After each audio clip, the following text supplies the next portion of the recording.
channel. I'm Fazia. To my channel, don't forget to hit the red subscribe button, click on the bell icon so you never miss an update from my channel, and also become the member of Uzanu fam.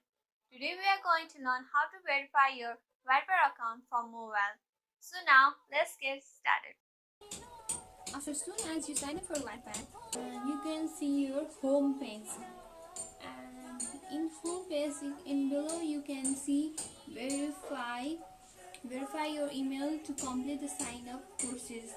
Click on verify. After clicking on this verify, Wattpad will send you a verification email in your mailbox. So open and sign in into Gmail, Hotmail, Yahoo app or other email services you use.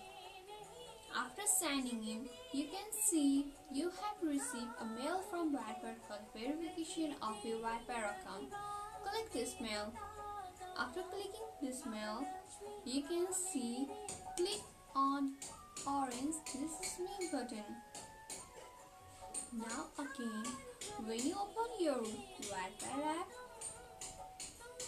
you can see on top of it, success, your email is verified and sign up is complete. Don't forget to like, comment, and share this video with your friends and family because sharing is caring. Any problem vocal, let me know down in the comment section below, or you can also let me know in my social media platforms. You can follow me in all of my social media. Links are down in the description box. You can also suggest me topic for my next tutorial video in the comment section below or in all of my social media platforms. Bye bye, see you in my next tutorial video.